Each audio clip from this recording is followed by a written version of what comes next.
That's one thing I'll say though. I'll watch our episodes and I'll look and I'll be like, bro, why are you so leaned in? Like to me, I'm like, why am I always so Yeah. leaned in? Like my back is gonna hurt. And then I'll try to go back and try to like make it nonchalant.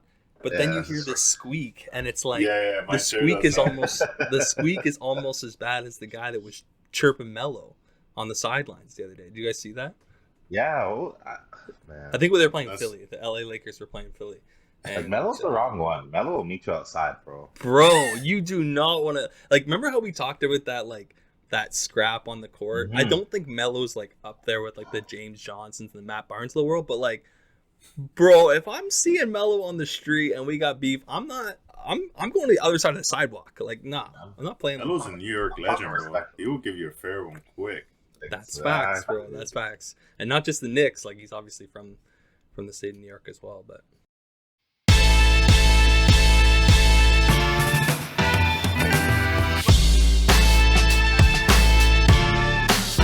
I guess with that, let's bring it right in. Welcome back to another episode of the Lob It Up podcast. We're your hosts, Tobias, Siavash, and Chris. Boys, it's really busy right now in the world of sports, in the world of basketball. Obviously, the Super Bowl is coming up. Crazy football games. Joe Burrow, next legend in the NFL, but also Tobias Burrow. exactly. I'll take that. Let's go. Let's go. Get the chain. Get the chain. Yeah. But I need the glasses. That's what I need. I need the Yeah. purple, like, shaded glasses. And the Kobe. But in the NBA, we also got trade deadline coming up. We got the All-Star game. The All-Star noms just came through. A couple surprises. I think we're going to talk about that. So I guess, you know what? Let's start it off with the take of the week. And Siavash, I'll let you start because I know for a couple episodes, and I'm going to tee you up here because I don't know if this is your take of the week, but I know you've been very hot about talking about this. You've been very critical of this organization so far this year. But there's one player, Canadian, that plays on this team.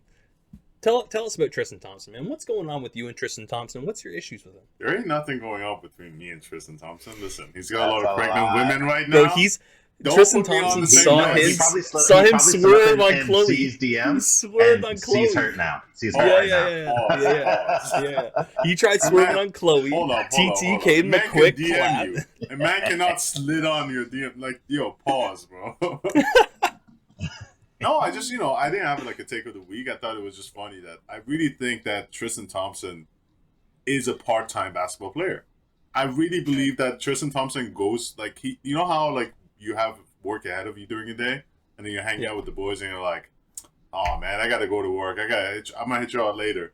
That's how Tristan Thompson goes to play a basketball game. He's like, "Fuck man, I gotta go to work. I see y'all later." He goes, sits on the bench for 48 minutes, and then goes home and gets back to his business of impregnating women. So, that's just his life, and I don't It's really like have to take a week about it. It's like some guys are so upset that they gotta wake up at 7 a.m. to go work their 6-hour shift at McDonald's. They hate having to serve the public and flipping those junior chickens. And here comes Tristan Thompson making, I'm gonna assume, $12 million and just dragging his feet to work every single day. Bro, if you gave me $12 million a year, if that was my salary, nah. Don't even worry about it. I'll be the first one that I will open the business for you. Don't even worry about it. God. Nah, bro. He's just used to that lifestyle now. So, for him, Yeah. it's just not. This is side business now. It's not even like a it's serious thing. He's gotten away But- from those Canadian roots too. But with my take of the week, and I'm gonna give a little shout to my guy Chris with his Raptors. My take of the week is the Raptors are a tough team to face in the first round of the playoffs. I would be scared to face them in the first round. The past 2 games they have had this week was against the Bulls and the Heat. And both those games, man, tough games. The Bulls game, they were making a comeback. I was watching the game. I was about to lose my mind on these Raptors, man. Like, how the hell are they doubling every player every second of the shot clock? And then against the Heat, they go to triple OT. It was just an incredible game. I was texting you guys throughout the whole game, like, man, this is an incredible game. I love the Heat, the way they play, but the Raptors are just matching that same energy. Fred hit a shot from the logo. in bro. second overtime, bro. I'm watching the game like, wow, this is what I think that's a contender for game of the year. Fred's not afraid to pull, bro. He's never been afraid to pull. He's got that dog in him. Yeah. With the Raptors, like what they remind me of, and we've talked about this before, but just to compare them with a team in a different league would be like the Ottawa Senators. They're a team that a lot of people discredit in the league, and because of that, they lose. Like those opposing teams lose because if you ever go into an arena, it doesn't matter what sport you're playing, but if you ever go into an arena and you underestimate your opponent, you've already lost the match. Yeah. Because especially when it's an underdog. Like a team like Toronto, they're scrappy. They've got a great coach, and they've got players that have bought into the system. Just like the Ottawa Senators, just like a team. Like look at the bottom of the standings here. Like, I don't know. There's some games that, well, not in the East, definitely, but you know what I mean? Like, I'm looking at the Magic. I'm like, I don't know about that. But like, there's some games that the Thunder will get up for, and it's just like you walk into that building. The Lakers have done it twice this year. The Clippers have done it, and you walk into that building, you're like, it's the Oklahoma City Junior Thunder. Like we're gonna dummy them. And once you start thinking that, like once you mentally check out of the game, you've already lost the game. So yeah, just kudos to the Raptors for staying, consistent, persistent, and pesky. The pesky Raptors. Yeah. The only thing I get worried about though is that, we need a couple more bench players, things like that. Because come like end of the season, bro, we are gonna have no legs, just none. Yeah, no and doubt. That's gonna be tough. So hopefully they can. I was gonna say hopefully they can flip fucking Dragic, get him out of here, maybe get a couple players. Because like I was talking to you guys, I actually forgot he played for the Raptors. Well, yeah, that's the thing. Like, Dragic didn't even want to be traded there in the first place. Yeah. He made that known once he got there. I think he will be traded. I think Dallas has been a team that's been there since he's been traded to Toronto that has been kind of in talks for them. But Fred VanVleet playing the most minutes in the league. So 100%, like, he's your guy. He's the number one go-to guy on that Raptors team. And to have him playing that many minutes, and then, like you said, if you don't have that much depth, you go into the playoffs, you just burn this guy out for a whole regular season, and then when it actually mattered, he was tired. You know what I mean? So I think definitely down the stretch, because at the same time, they're trying to put themselves in a position where they can compete longer into the season. Mm-hmm. So I don't know. Okay, good take, Siavash. Chris, what about yourself? Do you have a take of the week this week for us, brother? Now, I was watching the episode last week. Yeah. And Siavash gave his take, and then I lobbed it up to you for you to give your take, and I was just like, oh, he's still thinking. That's okay. I got one. I'll take it. So I go through my whole thing, and then we look over at Chris, and Chris is just sitting there with a pretty smile on. We know the take of the week comes every week. It's a take of the week, and Chris is still just there listening to the sound of our voices. Didn't have a take of the week that week. It's okay. It's all right. So, all right. I was Porzingis last week. Who lost that guy 75K. Just missed the open layup. Just wasn't ready for it. Yeah. Good reference. Do you have one for us this week though? This week I was just talking to see how I'm getting a little frustrated with these fucking refs. With the refs, just how sensitive they are this year. And every player, everybody, it's the game. Check this, check that, ejected here, ejected there. And it's like, man, like a player can't show any emotion anymore. Like nothing. Mm-hmm. Kid can't get fired up. You can't celebrate after like a big dunk. Like, you do a tiny little, you point to your own bench. Oh, T, out of here, gone. What? Yeah. It's corny. Like, how do I get the boys fired up? How do I make like in sports, like especially, I don't know, like maybe like hockey or whatever, football, there's football, nice long, big drive, whatever, it comes back, maybe kind of turns, like the tide shifts momentum back into like your team's favor. Same thing for like a big dunk, big play, big block, something like that. Could just have that big momentum swing back in your favor, but then it's instantly, boom, halted because the ref is like, nah, don't be doing that. Don't be celebrating. So, for me, when it got bad was against the Bulls. And for me, it was a moment of celebration because we were about to lose that game to the Raptors. But they ejected Gary Trent Jr. for celebrating and showing so much emotion in the last 3 minutes of the game. And the whole Raptors Twitter was upset But I was happy because I'm like, hey, we're not gonna lose this game now. But I agree, it was corny. Like, hey, they're in the moment. Gary Trent is a hype guy. Like every time I watch him, he's just screaming at everybody. That's his thing. Let him do his thing. I don't understand. Yeah, I think like I'm just thinking as you're talking about this, Seabash, like the NHL has dealt with it, the NFL has dealt with it probably the most out of any of the leagues.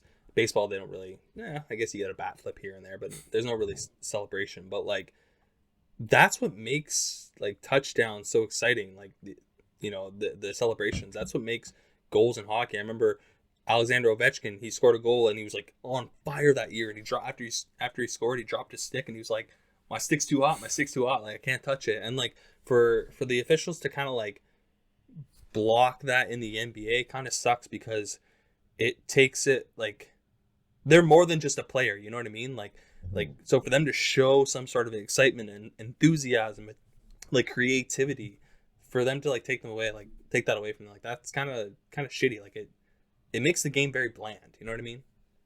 And another thing is like with those things, it's a momentum changer. So like in hockey, in soccer, in football, those are games that when you score. Yeah, soccer. These are games that when you score, that's the whole point of the game, to get a a goal, get a touchdown, all those things. And when you get one and you celebrate, you get the team going, you have a chance to get more. In basketball, you do score every 2 seconds. There's more chance of score. The score is higher. But when you get a dunk, when you get a three, when you get one of these moves that gets everybody going, you celebrate. That allows you, set up for a run. That sets you up for more energy. Hey, let's make a comeback here. Let's do something. So I think, to set that up and take that away from the players who have that moment of hype, I think it's corny. It is like now that you're saying it, it is a momentum killer, and it's a momentum killer in my opinion on both sides because, like, we're all competitive, but like I know me personally, if like I just got dunked on or like my teammate got dunked on and Buddy's like hanging off the rim, selling, like talking his shit, don't worry about the ref, bro. Worry about me because now I'm pissed off and I'm coming at your neck. You know what I mean? Like it just raises the level of competition, and I think you're right for the ref to step in and kind of like block that. Like that's like a Saturday night, cock block type thing, and I'm just not about that in the NBA. I'm all about the excitement, so I don't like that. I don't know what's your analogy. To hell with Scott Foster. Yeah, cock block. I'm not gonna lie. That was a reach. That was a reach. Yeah. I try to tie those in. No, but one thing I've been seeing for a long time is that these refs got to have a press conference after the game. I think that's the best way of going about it. No, they actually can't. Why? Refs aren't allowed to talk to media.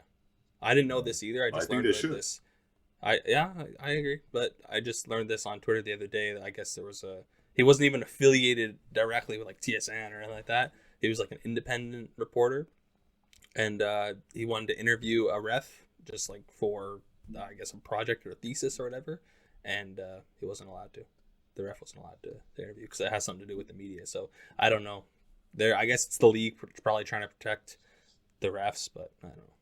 Yeah, you know what I think is the stupidest thing that the NBA does? These fucking final minute reports. Don't care, because not going to change anything. So you're admitting your mistake. So you're wrong. So you suck at your job. Why don't put it out there? Then you're going to piss more people off. Like imagine going to work every single day, clock out, and then as you're on your way out, your boss is like, hold on, Tobias. In the last hour of your job, let's go over what you did today. Yeah. You fucked up on all these things. But hey, we'll see you tomorrow. Or it's like think about it. We've all worked at your current place of employment, Chris. It's like imagine, it's 4:00. It's the end of it's 3:55. It's the end of our shift, and there's a fucking leak in the penthouse. Yep. Well, it's 4:00. Couple Kleenexes on it, and I'm out. By the way, an hour later, you get a text from your employee that relieved you. Hey man, the fucking penthouse is flooded. Okay, what am I gonna do about it? It's the exact same thing. Like it doesn't make any sense to me. Those reports. Like I don't get how it benefits anybody. Yeah, exactly. But that is not my take of the week. My take of the week is actually kind of a two-parter. It's based off a game that just happened recently, a performance by my NBA 2K My Player, and the result of, I think, the not destruction, but the dissemblement of a team. The Los Angeles Clippers just played the Washington Wizards. I forget when that was, but the Clippers were second all time in biggest comebacks ever in NBA history. I think it was like 30 something points. Sivash, do you remember? Something like that. 30, I think it was 30 something points. 32. Yeah. But Luke Kennard, my NBA 2K my player, looks exactly like him. Shooting guard, goes off, hits a game winner. They come back, 4-point play. Bradley Beal fouls him at the 3-point line. Just doesn't make any sense to me. And this is where I got to. I was watching the game, and I was like, Washington's been fairly decent this whole year. They've hung around. Right now, they've actually fallen down. They're at the 11th seed, and this is over a past couple games where they've lost 5 in a row. Yeah. The Wizards, at the start of the season, or the midway through the season, quarter of the way through the season, we liked the Wizards. The Wizards were surprising us. They were doing well. Beal was nice. Kuzma was playing nice. Dinwiddie was making an impact. Montrezl Harrell. The boy. I don't see this. I don't know if this team is going to be the exact same team come next year, and I can narrow that down to Bradley Beal. I think Bradley Beal is gone by next season. I look at that game, I look at where they're going, and Seabass, you're smiling, and it's a new thing because I think you have been saying heavily that Beal is gone, and I'm like, I don't know, he's gonna stay. But I was watching this game and I was like, dude, there's no way that they keep this team because what are they? It makes no sense. And I thought they could compete. I thought they could surround Beal with some stuff, but after that game to a Clippers team without fucking Kawhi and Paul George, and they blew a 30-something point lead, that's terrible. That is terrible. So I think that's my take. I think Bradley Beal is gone by next season. I would say trade deadline, but I think it's way too soon. But yeah, that's my take of the week. Do you guys catch that game? No. And that was the crazy thing where we watched it afterwards, and I think I texted you as I saw the comeback.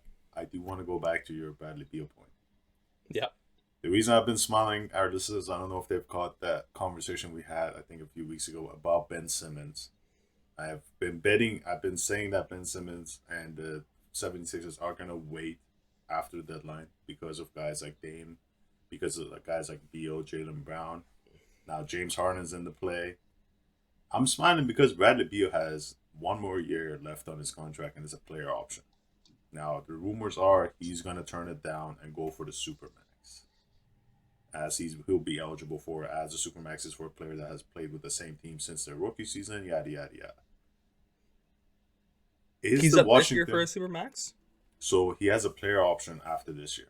So at the offseason, he can either pick it up for $36 million, or he can turn it down and go for an extension for Supermax. Yeah. I don't know. You tell me. Would the Washington Wizards want to sign this guy for a Supermax after seeing what's been happening for the past 5 years, where the highest they got to was the conference finals with that John Wall team when they went against the semi-conference finals when they went against the Celtics for a Game 7? I think Dame is more likely to stay with Portland than Beal is to stay with the Wizards. I think, again, and this is all off just this one game, but when you look at that game and then you look at the performances that, most recent performances that have happened before and have happened after, again, a 5-game losing streak. You're like, what is this team? Again, it doesn't make any sense. You've had Bradley Beal there for time. You've tried a couple different things. You've tried him with John Wall and pieces. You've tried him with Russ and pieces. Now you've tried pieces, and it's still not. It's not working, and it's really bad actually. Like, you're blowing massive leads, and for what? Like, where is your team sitting? You're sitting at an 11th seed. You might make a play in. Like, are you just gonna do this? Are you gonna stay in purgatory for the rest of your NBA franchise? I think Beal will be traded. I think what they'll probably do, whether it's in Ben Simmons or not, I think they'll probably do the Chris Paul thing, the sign and trade, sign for a max in Washington, move to whatever team, but they've already figured this out before the contract has been signed. What this reminds me of is the Kemba Walker situation with the Hornets 2 years ago. In the 2019 offseason, the Kemba Walker was up for a Supermax extension, but the Hornets turned that down. and he signed with the Celtics in a sign and trade. And when you look at it now, the Hornets are looking pretty good for that decision. And I think the Wizards, they might have to bite the bullet and make a decision before they pay Bradley Beal around $50 million a year. And then in 2 years, he's going to say, hey, I'm not happy. Can you trade me? And they get some pieces that they can get for him today. They get fucked, yeah. Big time, though. Yeah, like, bro, they just, the game that they played before the Clippers, I'm just looking at the recent record. Like, they played the Celtics. They lost the Celtics 118-87. I think that was a game Tatum put up like 50 points. I think so, yeah. And then before that, they played the Raptors. The Raptors beat them 109-105. How many? You know what I mean? Like, they're just a really weird team. But then they beat then they, like, they're 1 point away from the Nets. They beat the Sixers. Like, they're just a really weird team. Okay, let's move off that. Let's go off of our take of the week. We spent a lot of time there. 2 years ago, and a couple days. 2 years ago and a couple days ago, we lost Kobe Bryant.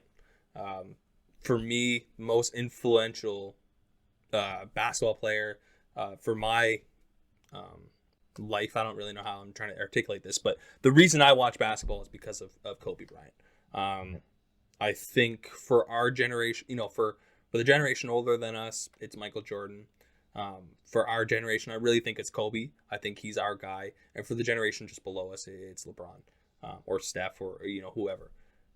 I think Kobe is one of those guys that like transcended his own sport. You know what I mean? Very few guys across the world of sports, boxing, hockey, football, whatever. Very few guys can remove themselves from the sport and still be as big as they were or bigger than they were in the sport. And I think Kobe was definitely one of those guys. Tiger, Braun, Mike, Muhammad, you know what I mean? A lot of these guys. So yeah, I don't really know where I'm going with this, but maybe just for yourselves, just take a quick minute or two and touch on Kobe and how it's how he has impacted you watching basketball. I mean, before you guys get into it, I know like the day that it happened, the day that he passed, like us three were a part of it. You know what I mean? Like I can remember fucking laying there on my futon, the same one that's back here, and this guy, Chris, calls me. And you wake up, you're groggy. And he's like, Kobe Bryant just died. And I was like, what? I was like, no. Because LeBron had just passed Kobe the day before, which makes it even more eerie, right? Yeah. And didn't believe it. Try to go back to bed, wake up, check my phone, see it happening. Go visit C of Ash down there at the front desk, and we were just mind blown, man. So maybe just take me through past 2 years and Kobe's impact on you, C of Ash. A lot of people don't know this. I wasn't born in Canada. I didn't watch basketball growing up until like when I came to Canada. I was able to watch it on TV. The first picture of an NBA player I ever saw was in a magazine, and it was a picture of Kobe shooting a fadeaway over 3 San Antonio players. And I remember watching that. I saw that, and like the ball was like all the way behind his head, and I remember starting shooting like that because I'm like, oh, that guy shoots like that. And when I came to Canada, I started watching him. It was 2011 All-Star Game. I remember watching his performance, how he won the All-Star Game MVP. And I just got into this world of the Mamba mentality back then. Yeah. Back then, with the low English I knew, I just had this idea of this guy who was a cool guy. Every time off the basketball court, he was the coolest guy I ever saw. And him just having this motivational talks about, like, you just got to do the best of what you can. Wake up at this time, go work out, and having hoop dreams back then, I would just watch that and just go and play basketball, try to practice, be as good as Kobe. And as I grew older, Kobe as a player, he grew older too, and he retired, and to see him go out like that was incredible. But he was the closest thing we had to Michael Jordan, as you said. In Michael Jordan generation, everybody saw this guy carry their teams with his will, with his power. Kobe was the closest thing we saw. So, and you said it, that day you came downstairs, I didn't even expect that shit. And yeah, 2 years, man, it's definitely one of the more difficult deaths that I've seen, like with celebrities or other people. And I think that's been 2 years is really tough. And shout out, and again, rest in peace to everybody else that did pass away in that for sure crash as well. It was really unfortunate, Nobody expected it, right? Hmm. Nobody ever really expects, the passing of anybody, right? Unless, like, you're fucking 1,000 years old, then yeah, okay, it's gonna Yeah, yeah. happen. Your But clock not is ticking, Barry. exactly, but not for somebody who like Kobe, right? Like Kobe was somebody who seemed like, especially on the court, invincible. Off the Yeah. court, invincible. Like death wasn't gonna touch this guy. Death was gonna try to touch this guy. This guy would go 360 between the legs on Death's head. Yeah, seriously. Basically. So Nuh-uh, Grim Reaper, nuh-uh. not today. I'm sorry, bro. I Yeah, still I still got some time left in the gym, yeah, but yeah, Kobe was definitely one of those like super inspirational players. Like he was saying, on and off the court. On the court he carried himself with, just such confidence and just that like coined that phrase like Mamba mentality. And a lot of people like strive to be like Kobe. I guess like until Steph became like known as the greatest shooter, everybody yeah, and their fucking uncle was anytime anything left your hand, it was yeah. That's Kobe. facts. That's Anytime. facts. Doesn't matter what it was. Socks into the laundry bin, Kobe. Garbage to the trash can, Kobe. You know, Trying to hit your boy with a rock halfway across the schoolyard, Kobe, bro. Like, That's facts. That's actually facts.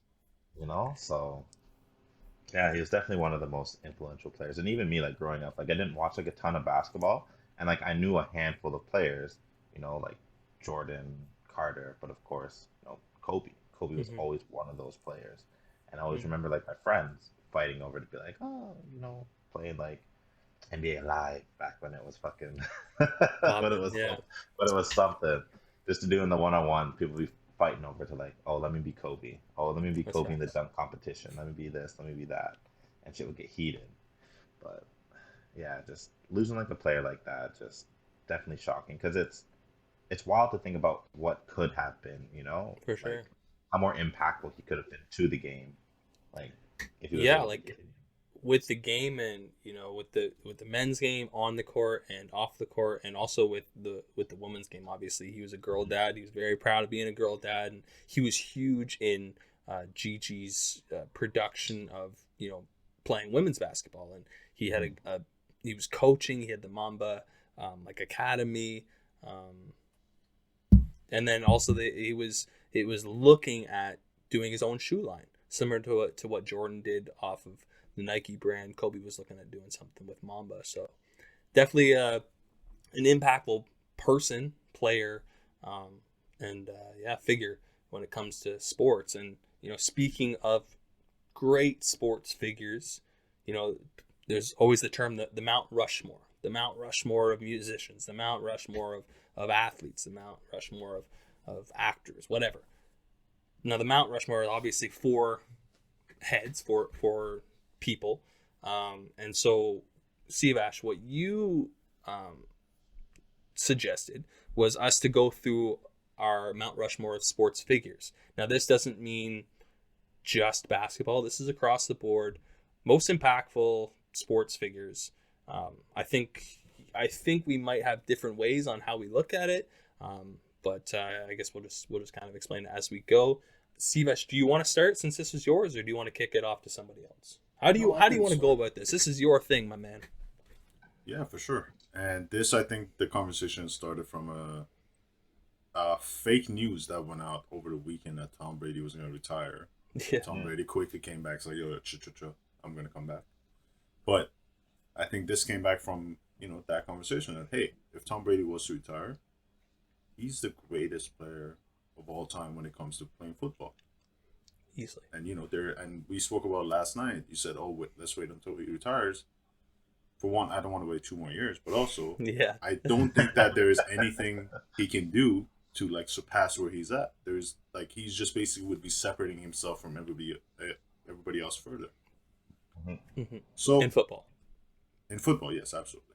And so I think that's a name that has to be in Mount Rushmore of greatest sports figures ever. So then, we get to our names. I think Jordan's up there. I think Jordan, being the guy he did stuff that nobody had done up to that point. To three-peat and then to do it again. And to be this guy who basically showed that he could take all these teams, with what he can do with his will, with his, like, even somebody like Dennis Rodman, not everybody wanted him on their team, but then he showed that, hey, I can win with this guy too. I can utilize him the best way. So I think Jordan's another name up there for me. And I think the third name, and these are names I'm saying before we go on to the conversation, I think these are the names that I think everybody should have on their Mount Rushmore. The third name for me is Muhammad Ali. I think he was the greatest boxer ever. And for him to be also an advocate for certain movements off the outside of the sport, I think that's also great, an important point for me to put him in that conversation. What do you guys think about those names? Chris, you go ahead. I respect those names, and I like those names. But yeah, I guess it's like different because I feel like once we hear like Toad's like Mount Rushmore like athletes, I Wayne feel like Gretzky. it'll be like yeah, it'll be a little different and stuff like that. But I guess it all tailors to like what you kind of like your sport interests are and what you've watched and things like that. But I can definitely agree, especially when you because did you have Brady up? You had Brady on your thing, right? Yeah. So it's like, because I saw a stat this morning and it was like Brady has won like 12 point something percent of all Super Bowls. Like That's that's crazy. Jesus. like That's that's crazy. insane, bro. Like That's actually crazy. like yo, that's a crazy stat. Like even looking at this thing right now, it's like most pass yards ever, most pass TDs ever, most completions ever, like most wins ever, most playoff wins ever. Like when you have stats like this, and like even like yeah, Jordan has great stats too. Jordan has like great accolades, things like that. When you have accolades like that, it's like there is almost like no debating that. It's like yeah, you belong Yeah. like up there, like on a Mount Rushmore Among the of, greats. like great athletes. Yeah. Mhm. So what's your four then, Chris? Because you agreed with Sivash's his three locks. Give me your four, and then we'll go back to Sivash for his four, and then I'll give you mine. So I also had Brady and Ali on there too as well. My only two that are different is I have Tiger. Just watching, especially his latest like HBO like documentary where it shows like his kind of life and coming up. Like man, Tiger has just done it all, and just the grit, the grind, and just everything that he's like essentially sacrificed to get to where he is, and like the game of golf and elevate it. Like you said, like very few players can like walk away from like their sport and have such a huge impact outside Yeah. the thing and have people like I didn't care about golf like really and stuff like that, but then growing up I saw the Tiger Woods games, I played the games, I was like oh like golf would be fun, like I would like that.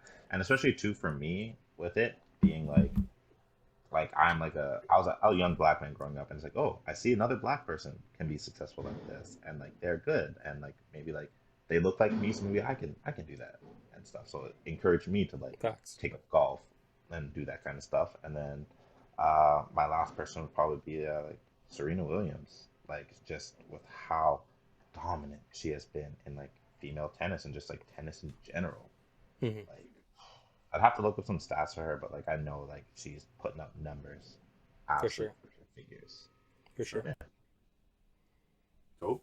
How about you, Joel? Yeah. So I mean, you guys, I have three locks, and then the last one. I mean, you guys have hit all of the last options, just about all the last options. But for my three locks, and when I look at it as sports figures, not only really what they did on the court or on the field or on the ice, but their impact in the growth of the game. Sports figures. That's how I looked at it. Michael Jordan. I don't really need to say much about Michael Jordan. 1990s, the Air Jordan, it's still going. Shoes, we're talking about not merchandise, but like TV sales. Like the game of basketball grew tremendously in the 90s, allowing players from the 2000s on to make as much money as they do, and the growth of the game. Again, sports figures. Going over to hockey, you guys mentioned it. Or you just mentioned that I would mention it. Wayne Gretzky. Hockey is a Canadian sport played in the winter, played in the cold, in Minnesota, in Milwaukee, and all these places that it's cold. Wayne Gretzky goes to LA, to Los Angeles, in, again, the 90s. LA's not a hockey market, but now in the league, we have Los Angeles. California's not a hockey market. Los Angeles, Anaheim, San Jose. And for a long run, two of them are not doing too hot now, but for a long run, those were some of the most dominant teams in the league, and they won championships. They would have never been there without Wayne Gretzky. Austin Matthews plays for the Leafs, born in Arizona from New Mexico. Like, he would have never played hockey if it weren't for a guy like Wayne Gretzky. Sports figure, impact off the ice. The third lock I have is Tiger Woods. I totally agree.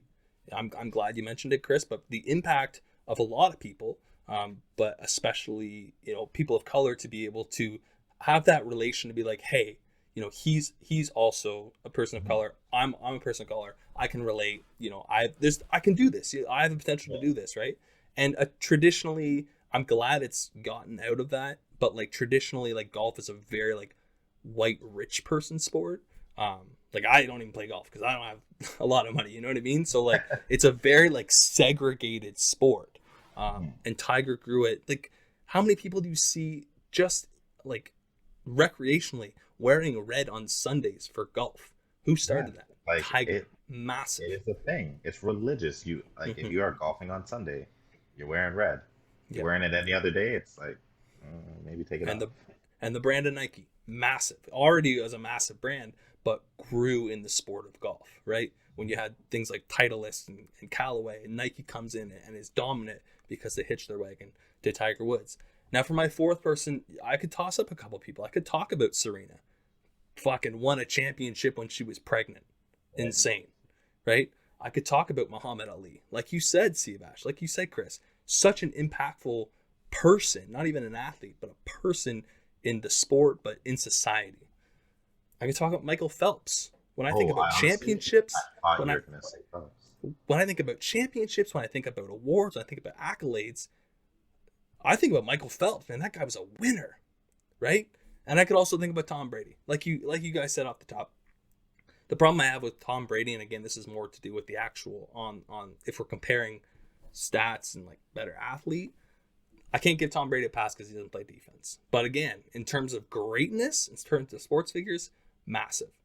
But if I'm gonna lock in on my fourth, it's probably gonna be Serena, because again, you look similar to what Tiger was. How many women tennis players can you name prior to Serena coming in? Like Serena and Venus, and I want to watch that new movie with Serena and Venus Williams. It looks nuts. Yeah. But like, dude, she's so huge. And how many, like, I can name like 3 female Canadian tennis players now. And Shorty from Canada, yeah, like Bianca Andreescu, Jeannie Bouchard, and there's this new like Layla girl. But that, in my opinion, that doesn't happen without Serena Williams. So that's how I looked at it. Serena, Mike, wow, I'm forgetting them now. Tiger and Wayne, in terms of their impact both on and off the court, but growing the game. Yeah, and going back to Serena, man, like, what other sport do you have that a woman is being compared to men in their sport? There's been conversation where like she could play like against like tennis players, like men tennis players, like older guys are like, oh yeah, she will be like ranking in like the 50th by the men. It's like, what other sport do we have that we're bringing like a WNBA girl into the NBA? And we're like, oh, she would be ranked here. Or like MMA might be the other one, but that's like, people that's just fighting. People are like, oh, this person kick this person ass, but no other sport do we have this conversation. So for her to be that good in her sport, to be on another level, I think that's respectable. And I think Tiger, the reason I haven't mentioned Tiger and Serena is because I don't really understand those sports. I don't watch those sports. Their impact has been incredible. I don't disagree with that. Going with Tiger, I think the point Chris made about seeing a person of color in that position, I think it's really important, not even just in sports, but in just a lot of the world, because it just puts that opportunity, puts that option in your mind. Like, not seeing somebody like yourself be able to do that, it would take a different kind of person to see past that. And it's a relation, it's a similarity. Yeah, go ahead. Sorry. Exactly. And with that point, I think another name that should be mentioned is Jackie Robinson. For him to go into the MLB, into baseball. 42 is one of my favorite movies ever, man. Yeah, it's so good. Chadwick Boseman, rest in peace as well. Him being able to like portray that character so well. There's a moment where he's getting called all those terms, and he goes in the locker room, he just breaks the bat. It's just like it shows like how much difficulty a person would have to go through, how much emotional trauma it is, and you can't fight back because they're waiting for you. They're trying to push you, and for Jackie Robinson to go through, I think 42 is the number that they were now on his day. I think he's one of the most impactful sports figures as well. Yeah. So my fourth person, I don't have a lock yet. I might go with Jackie Robinson because again, that movie, understanding, doing some research on that, I do have a better understanding, but not to downgrade any of those other names we mentioned. Yeah, with their impact. That's extremely valid. I'm glad you mentioned the 42. Like we talk about sports figures and their impact beyond them, beyond the game, and beyond their life. And Jackie's obviously not with us anymore, but to have them honor him on that day, like, and again, it's so huge. Like you look at baseball, like baseball is probably the most diverse of the 4 major North American sports. You got Cubans, you got Japanese, you got Europeans, you got everybody. So I don't think that happens without a guy like Jackie. Yeah, for sure. Okay, so that was the Mount Rushmore. To end off the episode, I know we kind of did this before in a different lens. It's kind of the same. It's like a this or that. So I'm going to read off some future prompts to you guys. And you're going to tell me, whether you see it happening or not, and then just maybe kind of expand on the likelihood of it happening or not. So I'll go from the top. I got a few here. Doesn't mean we have to get through them all today, but the first one. At the trade line, and this is all like this season stuff, or this year stuff. At the trade deadline, the Dallas Mavericks will make a big trade to impact them going into the playoffs. Before we get started, Chris, I don't mean to cut you off. Pause. What do you consider big? Like a big piece, like a big 3 type piece. Would you say like a piece that will a piece that will allow them to win a round because they've never won a round with Luka. Because the Clippers always beat them. So what was that? What did you say? It's because the Clippers always beat them. Yeah, right. Gave you guys 4. No, but a piece that you would look at and you'd be like, oh, like that's gonna help them. Chris. No, I'd say you go first. Here's why I'm making so these kind, faces. such Canadian. That's why I wanted like the prompts like a little ahead of time so I could kind of. Oh, you're right. I was supposed to tell you. Look into it a bit more because I'm like, because I need a little more time to think about it. He doesn't want to say LaMarcus Aldridge again. So yeah. So when you say a big piece, when you say impactful, I still have a difficult time like of saying like yes or no because to me, for example, I will say no. I will say no because I don't see it. But the reason I'm having difficulty with this is if they get somebody like Goran Dragic, he's not a big name. He's not a big trade.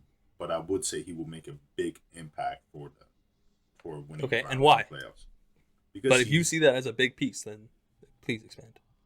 But that's what I mean, right? He's not really a big piece, but he will make a big impact for them because he fits right into what they need. He can be right next to Luka on the offense. He can do what Jalen Brunson's doing off the bench, but next to Luka. And they have that chemistry from playing together, I think, in the national team and understanding each other pretty well.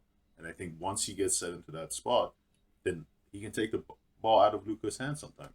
And Luka doesn't have to carry the team and drop 40 points every game against the Clippers, and maybe he can just drop like 35 and they won the game, actually. Chris, what about yourself? Yeah, I think they could definitely... they'll definitely make like a trade, whether it be to maybe acquire some like veteran talent, things like that, just to kind of help like lead that team. Just because, again, like I feel like veterans do go a long way when it comes to high stress situations like playoffs and playoff games, because they can keep you grounded, keep you level. But then also kind of want to see like, I don't know, man. Like, I don't want to jump off the Porzingis train. Like, I'm a little upset with him, but like, I feel like he can turn it around because I love Porzingis. But like, playoff P. The real I playoff know, P. I know. He's the real playoff P now. I don't know if it was yesterday or today. That was the anniversary of when they traded Porzingis away from the Knicks. Mhm. Wow. To see how long it's been. I think it's been 2 3 years. I agree with Chris. He's been doing good. I want to see him stay as well. Yeah, I don't think they'll get rid of. I think he's been fine this year. I think he's been a Yeah. lot better than he was been the past 2 years. I don't think they'll get rid of him, but I just wonder if they'll get a piece that maybe fits in between him and Luka, or just a little bit lower than KP. Yeah. Like, cause who's at their 5 right now? Who's their like starting like 5? Maxi Would that be Kleber? like Powell or Maxi Kleber? Yeah. So maybe like just a better 5, just to kind of solidify Yeah. Luka, Porzingis, Yeah. and just something like that. So Maybe yeah, which one is? I always forget which one is it in New Orleans. Is it Adams or is it Valanciunas? Valanciunas now. Valanciunas. I've heard I don't know, him. let's I've see. heard his name kind of be sniffed around. He fits their weird. I got this weird like qualm about the Dallas Mavericks. And like maybe I'm speaking out of line here, but it seems like they only go for white European players. So I'm just saying, Valanciunas fits that like demographic of what they like. They got Luka, and they want to go for Goran, and they got KP, and they got Maxi Kleber, and they got Dwight Powell, and it's just like a little weird going on here. You're in Dallas, like. You know what I mean? Like, I don't know what's going on here. Yeah, I don't know. Like, I think it's inevitable that they're making that Goran Dragic trade, Siavash, but I'm just not sure. Like, I look at the standings. I was just looking at them, and I know you're pushing for a Dallas top 4 seed, Chris. They're at 6 right now. The Jazz are kind of slipping. The Jazz have lost 5 in a row. Maybe they see that as an opportunity, and they're like, we can sneak into a home seed advantage. Like, I don't know. Maybe they do something, or they can mix something up here. I just need to get 4th seed. That's it. Yeah. I think Okay. This one I wrote before the game, so we've already kind of talked about it, but we can elaborate a bit further if we'd like to. But 2 options. What do you see as a future headline? Washington Wizards trade Bradley Beal, or Washington Wizards trade for help for Bradley Beal. What do you see as a more likely headline in the future? Definitely Washington Wizards trade for Bradley Beal, because the Washington Wizards have already done trade for help for Bradley Beal. That's true. That is true. It hasn't worked. That is true. So Twice. Yeah. So I think the likely option is just to get him out of there, and just like we talked about earlier, like what are they really doing down there? Like right now, they're such like a weird enigma of a team that it's like you're okay sometimes, and then other times like you can't play basketball to get you out of a wet paper bag.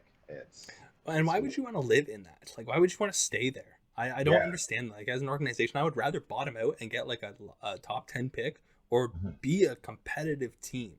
Yeah. You know what I mean? I don't. Well, understand you look at the Kings. It doesn't work out sometimes, So yeah. I'll be hesitant on trying to sell out too. Yeah. We'll move off that one because Siavash, I already know your opinion on that one. Pull up the standings if you got it. If not, I can tell you right now. The Timberwolves are 25 and 25. They're 500. Right below them at number 9, 24 and 27, 471 is the Los Angeles Lakers. The Timberwolves will finish higher than the Los Angeles Lakers. I'm gonna go ahead with this. Not in terms of play-in or playoffs, just in terms of seeding, they will finish higher. They'll finish higher? I'm gonna give some pushback. I'm gonna say no. I think there's I think you know what we spoke about this before. There is always a timeline every year with Russell Westbrook. The first 3 months he's gonna suck, then he turns it around, and then by the playoffs he sucks again. I think we're right in that sweet point where Russ is gonna turn it around, and we're gonna see it. We saw it against the Hornets, how he was getting buckets and how he was doing well, carried the team to almost close out the game, but they were unable to. I think we're right in that spot, man. Russ is going to have a career high in everything in the next 3 months, in my opinion. And if not, they're going to trade him. But in all said, I think they're going to make a push for it. And the Timberwolves, I think they've been doing good. But I don't see them keeping this up. Yeah, I agree with C there. We knew what you were going to say, Laker fan. No, but it's like, it's yeah, no, like because like you said, like Russ does do that. Like it is very typical of Russ to like, start off very shaky, very slow, and then picks it up for a while, and then it's like the shakes all come back. It's like he's had his fix of talent, and then it's like, oh, like it's fading. But then again, like like I've liked the Timberwolves too, and they're like big three, so It's like a Four. medium The three. big four. yeah, no, medium The three, big four. Medium three. medium three. Wendy's 4 for 4 menu. That's it. But like I've liked them. I've liked watching them like all season, but Hmm. I just don't think they'll be able to keep it up, and like it's gonna slip away a little bit, and it's basically gonna be a race like who's it gonna slip away from first, and I think it's just gonna be unfortunately the Timberwolves, and that's Mhm. really it. So And another thing is AD's coming back too. He's been That's playing true. on is and he off. though? Is he? Bro, he put up Yeah, 'cause he 31 tried. and 12 against the Sixers. I don't know. Like Man is like, listen, I'm just waiting for them to figure this out. You know what it is though? I think Frank Vogel is trying to get fired. Have you seen the lineups they've been running? It's just Probably because he doesn't want to be ridiculous. associated with that. Whatever it is, Probably man. ruining Like all the guy, future coaching positions for him.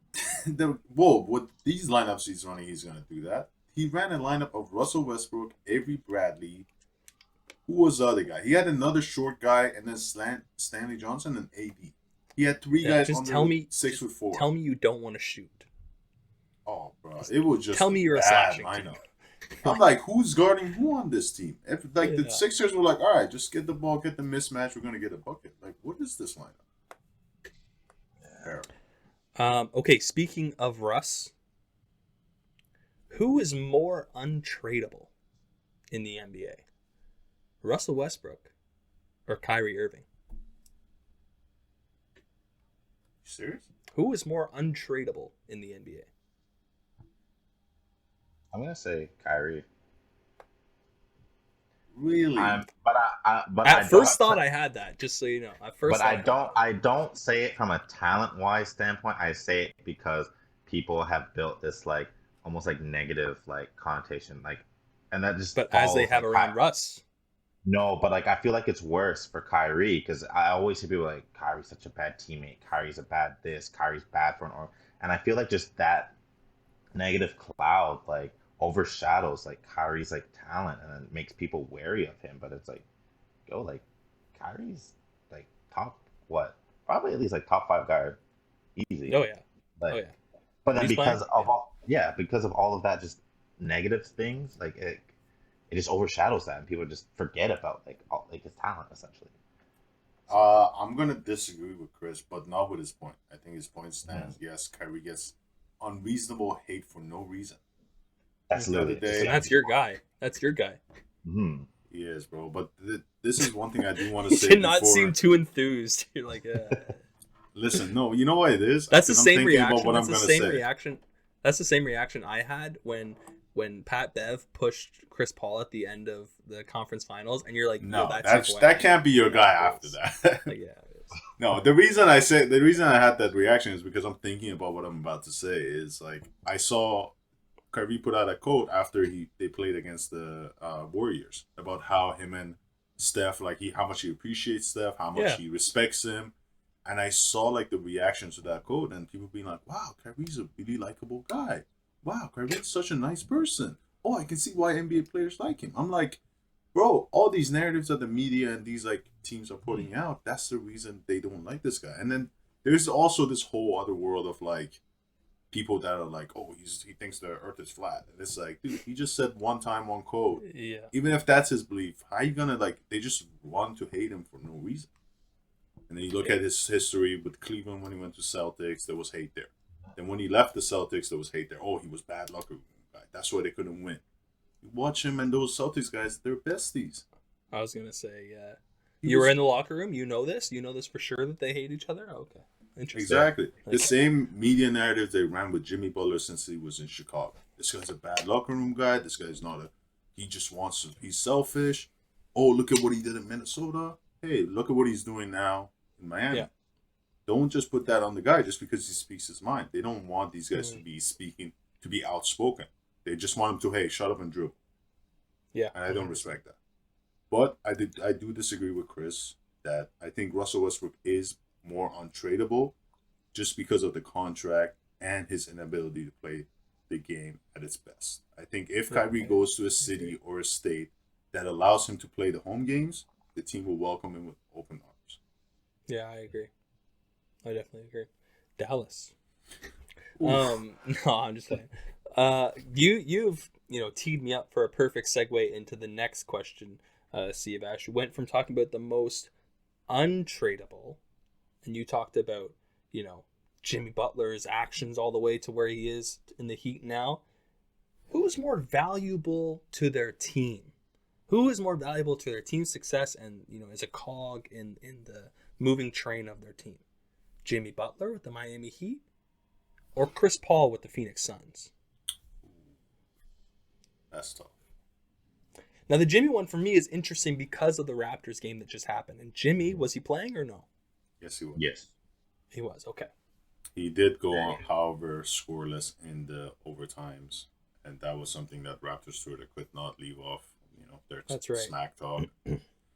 But I think Chris won last time, so I'm going to go this time. I do think Chris Paul is more important to the Suns than Jimmy is to the Heat. I think Jimmy is important still, but I think there is another reason that the Heat are doing so good right now, and that is Kyle Lowry.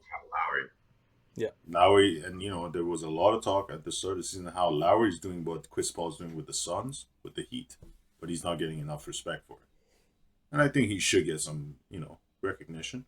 But yeah, I think without Chris Paul, that team, the Suns team, I don't think there will be a top 6 seed in the West. I think Chris Paul is incredible. And just to piggyback off of you there, Sivash, I think I agree he's not getting enough recognition, but I think the reason why Chris Paul and the Suns would get more recognition is because look at the Miami Heat prior to Kyle Lowry. Look at the Phoenix Suns prior to Chris Paul, right? The Miami Heat were in a NBA championship 2 years ago. But I definitely agree. I think Chris Paul is more valuable to his team. Chris, go ahead. Oh, I 100% agree with that take. Yeah, because like you just touched on, look at the Phoenix Suns prior to Chris Paul joining their organization. They were struggling a lot, and they definitely would not. Because where are they right now? Are they first in the division? Yes, they are, and they were also second seed last year. Since so the 2 years Chris Paul's been with them.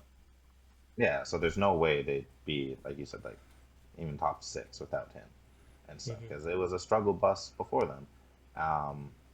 And even looking at Miami's past too, Miami has always been a solid team, without Lowry, without Jimmy and stuff. These are just players that have fit very well into the rotation, just only elevated the team that much more.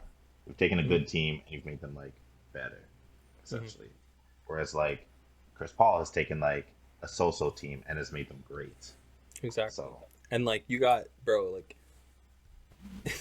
you got people inquiring about Jalen Smith for a trade. This is a year 2 backup center. But DeAndre Ayton was out and Chris Paul was making this guy look good. You know what I mean? So Chris Paul, we know him as one of the greatest floor generals, but he's making some players look good on the Phoenix Suns team. And Tob, I do got to give you credit for this comparison. It's a really good take, and just compare these two teams.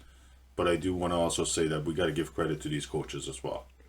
Monty Williams, he got there a year before Chris Paul got there, and he took him from a bottom 3 seed to almost making the play-in when they were in the bubble. That's true. They went 8-0 in the bubble, and I think they would have still made the playoffs last year, but Chris Paul took them to another level.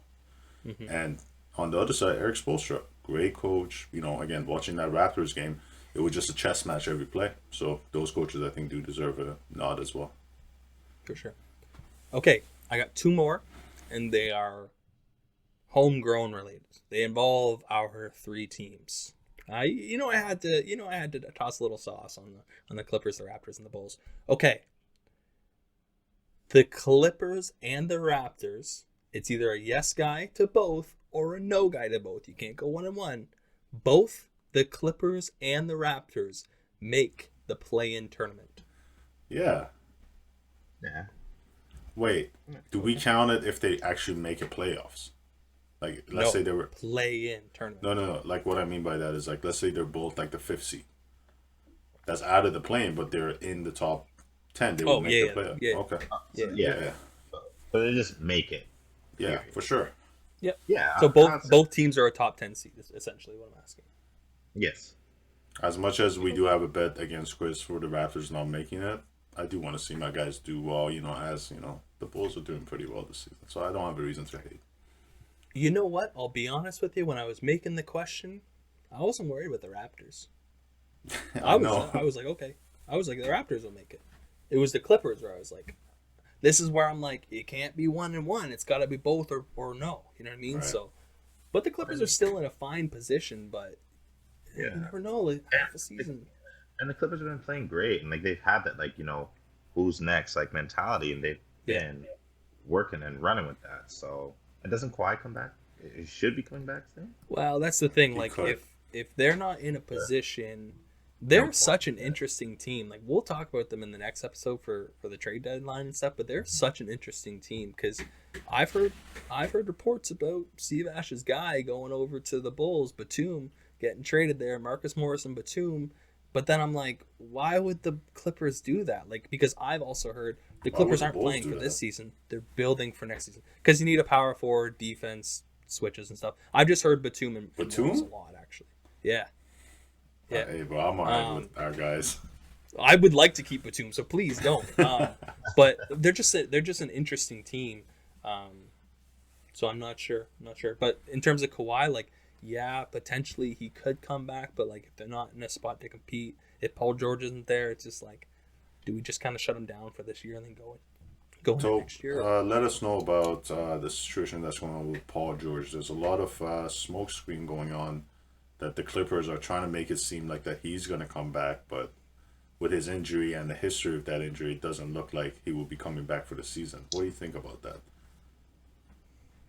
I honestly personally think they just shut them both down. I'm the only hesitancy I have is we don't have our pick this year. That's the only hesitancy. I would hate to sell the farm, not sell the farm, but like sell some pieces away to be like, we're just not going to go in the play-in, we're not going to go in the playoffs, the boys aren't here, and then you get like a top 5 pick, and then it's just like, you got to add Chet Holmgren. Who did they owe the pick to? OKC. Oh shit! Yeah, because every other year it's a swap. Oh, it's a pick swap. For the Paul George this year's trade, not right? a pick swap. Yeah, this year's not a pick swap. So I also want to say thank you, Tobias, for sending the yes guy, no guy notes. But in the future, if you wouldn't mind texting me them. What is this? I can't read this. What is it? What do you mean? It's what's up with your handwriting, bro? I can barely read this. You mean my handwriting? You can't read it? Yes. What's up, bro? You sit next to a computer every day, man. Just type that shit out. Bro, I just write quick enough for me to see. What is this word, Siavash? Crumble? Crumble? That's untradeable. That's untradeable. Crouton? Does that say crouton? Why is crouton about it? Are we making a salad? I don't know. I have no care about anybody else. When I'm writing, this guy's it's like a part-time doctor. I know it. That's bro, it's like I've got that. the explosive keys. I do not care. I'm just. You know how iPhone lets you like scan a text and like see it? iPhone just puts question marks on that. Like what the fuck? It's like your teacher in grade 5. It's just like a big red question. It's like, bro, you're not helping me out. Yeah. Question on what? Oh, bro, when you saw that on your paper, when they put a question mark, you're like, oh, I'm that stupid? No. Damn. It's a turnover, and I'm not showing my parents this. How'd your test go, sweetie? I didn't have a test. I'm not. Yeah, no. Dog ate it. Okay, last one. I can't omit your Bulls. I got to keep them in this. Going back to the conference, going back to the standings. It's busy right now in the East. It's busy right now. Ready for this, If we look at the number 1 seed, Miami Heat, 32 wins. Let's go check out the number 7 seed, Charlotte Hornets, at 28 wins. It's a 4-win spread in 7 seeds. The Chicago Bulls will not finish with a home court advantage. So they will not finish top 4. Philly is motoring. They are burning the midnight oil. They were once at 6. They're right up at 3 on a 4-game win streak right now. Chris, the Bulls will not have home court advantage. Is that a future headline? Mr. Panetta. Pause for dramatic effect. I'm sorry. I'm looking at the table right now. I'm like, ugh. It's tough, right? I mean, we got It's the tough. Cavs right below. Like we got. That's what I'm I'll read it saying. out for the people that obviously aren't Yeah. don't have the standings, but we got the Heat at 32, Bulls at 31, 76ers at 30, Cavs at 30, Bucks at 31, Nets at 29, Hornets at 28. Like, Honestly, I'm sorry, Steve, but I'm gonna say no, guy. because now we got injuries too, right? Like it's not, and it's not That's nothing to do with the talent. injuries. It's injuries. It's just injuries. You guys just bad luck. You just got injuries, which sucks. You don't Bad have luck, Zoe bro. and Caruso, right? It's a ploy that the Bucks ran against us using Grayson Allen to make us go down the standings. They saw themselves like, yo, fuck, the Bulls are in our spot. We gotta catch. Okay, before I go on my low rant to give some pushback against that, let me know what teams do you guys think are going to be the top 4 seeds? I think the Bucks will make a pushback. I think the Sixers will be there. Yeah, Sixers will be there. The top 4. Heat. Heat are still. I don't think the Heat are really going to move. That's the Maybe thing. they For move, me, like, I'm one not or saying down, that. one or down. I'm not saying that they're like the Bulls are 7th or the Bulls are 6th. No. I'm saying like the Bulls are playing for 4. Yeah, That's like what I'm there. saying. Which is And the exciting. 14? To me. You guys That's think the teams? thing. It's That's the thing. Heat, It's Sixers, tough. and Bucks. It's either Chi-Town, Cavs, Nets.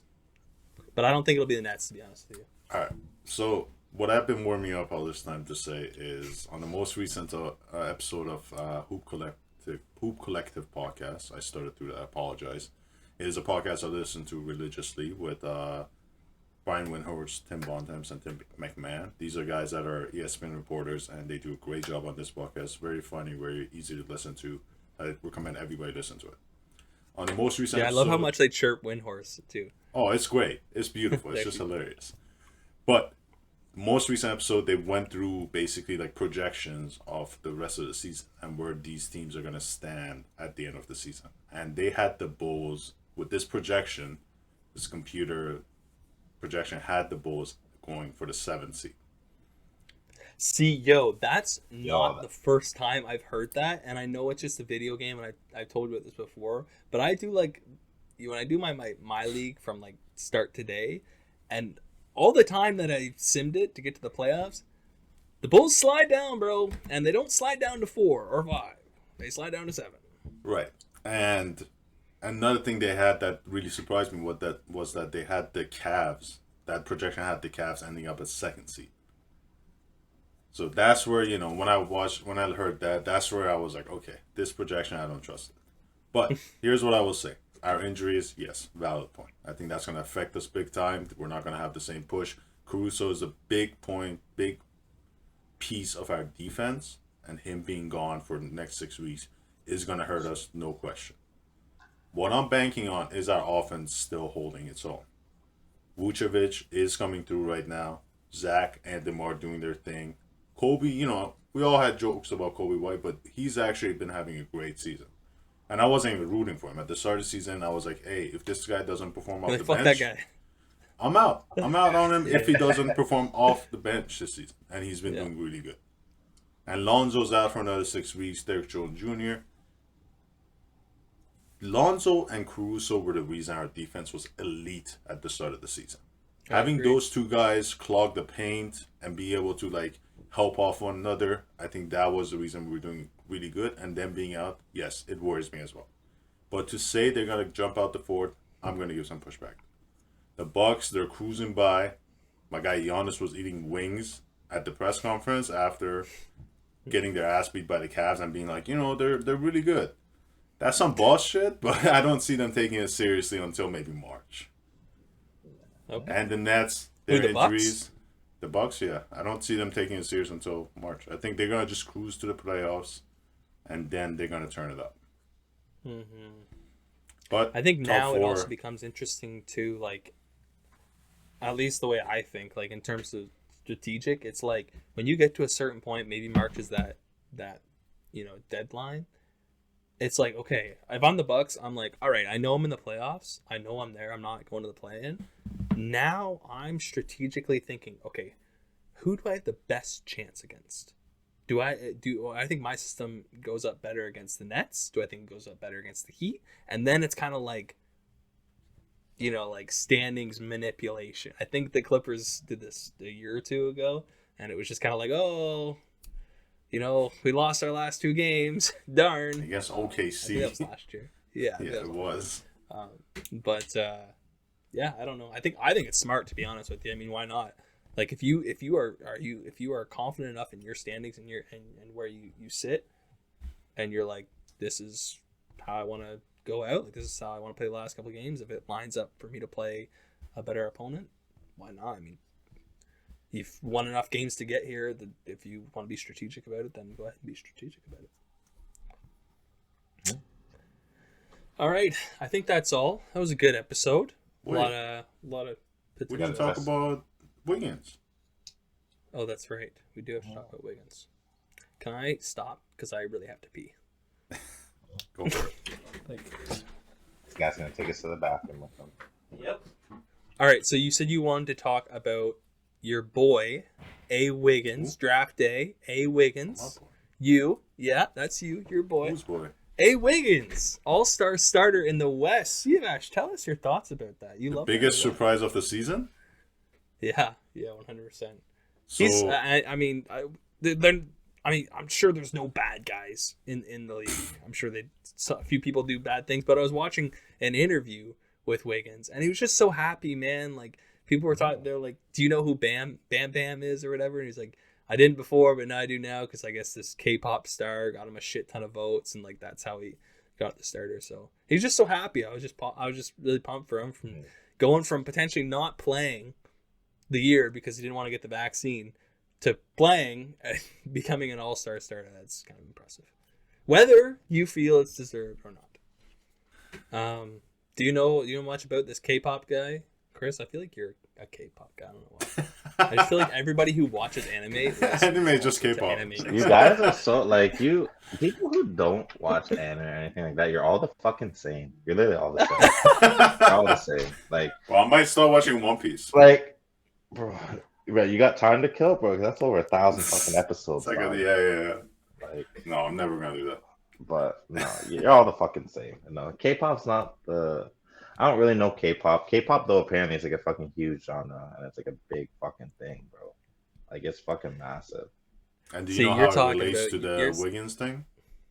Didn't like a star or something like that? Like, Bam Bam. yeah, I don't know who Bam Bam is. Me Honestly, neither. you said Bam Bam. I was thinking Flintstones. Yeah, I was When thinking first Bam heard that, I was Adebayo. like, wait, what? Because really, the only K-pop people I know is like BTS, but then that was only because from like I think they did like a New Year's thing like a couple of years ago or something like that. Yeah, no. Low key, Chris just belts out fucking Korean, whatever it's called, K-pop music. in the show. Oh my god! No, I tell you, He's the like, only one I like is BTS, bro. They got like good 1-2 catchy songs and like There's some, I don't even know how it goes. I just know there's BTS Sugar, or maybe that's a guy. I don't know. I think there's a That's a song called song. Sugar or something. Yeah. might be Something that's like probably that. a song because BTS is the band, bro. I know, but I'm pretty sure that it's the guy's name. To be honest with you, it sounds like it should be a song, but All right, I let's don't know, 'cause I don't pull care. it back to I don't basketball. care. Yeah. Nah, no, you guys care. You guys care more than I think. Chris, leading on let us our know listeners. what was your thoughts seeing Wiggins making it to the All-Star starters. My thoughts though with that, it's like, obviously as like Canadian, it's like, oh, awesome, sick to see that. You know, he's only third Canadian to like make it happy for the Why guy. did I know that? But then also it's like, there are players who are like him and OG almost have the exact same stat line, and it's like for the Really? year. Yes, I think in like some categories OG's beating him, but it's like He OG is. wasn't even like a nod for the even like an all-star vote. Like it wasn't even looked at, and then you have Wiggins being voted in the starter. And didn't you mention there was who was it that is actually playing better than him? And it's like kind of a bum. See, Norman Powell's playing better than him. like yeah, that's what I'm saying. There are players who are playing That's better crazy. than this guy, and got voted in. But I don't know. Great little story, like you said, the comeback story. It wasn't gonna play potentially, vaccine, all that stuff. Ends up coming, having the season, and then boom, being voted in as a starter. You know what? I think the hang up for C is just the fact that he was voted as a starter. If he was just voted in, period, I don't think he'd be as mad. I'm not even mad. And that's the one thing that I saw on Twitter. A lot of people being like, "How can you be mad at somebody for getting an All-Star?" I'm not mad at Wiggins. You can't be mad at the guy. Like he's just playing his ass off. No. It's like when people were mad at like somebody getting the Grammy. It's like, yo, you shouldn't be mad at them. You should be mad at the board. And that's where I'm just like looking at this. I just, the only reason I'm not happy about it is because it's taking the All-Star spot away from someone. Sure. Respectfully, I didn't think it's in the West, Chris.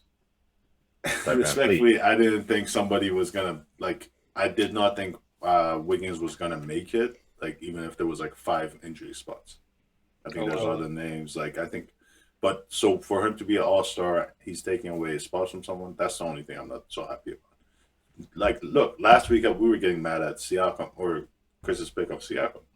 Siakam deserves it way more before Wiggins.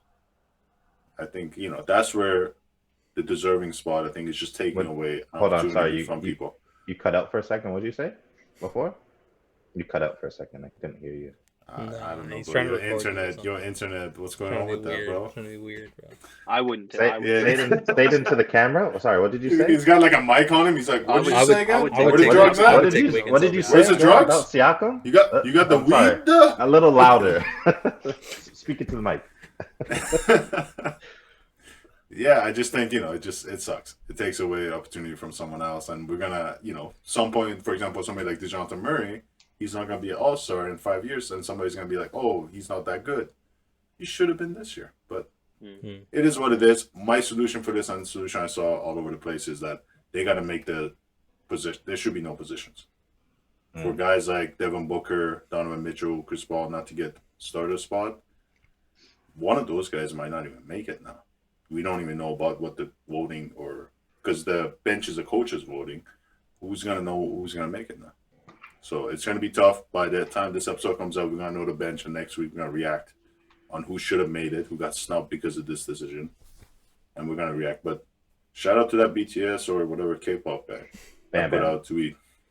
Bam, So disrespectful, man. So disrespectful. My God. Ooh, you.